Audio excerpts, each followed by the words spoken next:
Buonasera, sono un cittadino veneto e mi sento offeso dalle dichiarazioni che ha fatto Oliviero Toscani riguardo ai veneti.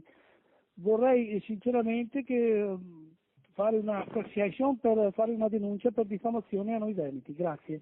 L'indignazione del Veneto contro Oliviero Toscani non si placa. Le sue dichiarazioni, che hanno tratteggiato i veneti come un popolo di ubriaconi, hanno lasciato il segno, e in tanti stanno pensando di portare in tribunale il fotografo diventato celebre con le campagne per Benetton.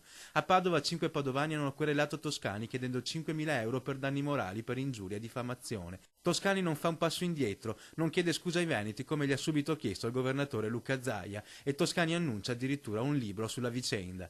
Farò un libro dove chiederò scusa, riportando però tutti gli insulti che i veneti mi hanno fatto. E così arriva l'ultimatum di Zaia, ancora 24 ore per prendere carta e penna e scrivere una lettera di scusa ai veneti. Pretendo che le sue scuse siano profonde e sincere, capaci di rimarginare quella ferita che lei ha voluto infliggere a un intero popolo, dice il presidente del Veneto, che rimarca come il Veneto sia un popolo avvezzo a fronteggiare povertà e difficoltà, che sa cos'è la temperanza, ma la pazienza prima o poi lascia posto all'orgoglio.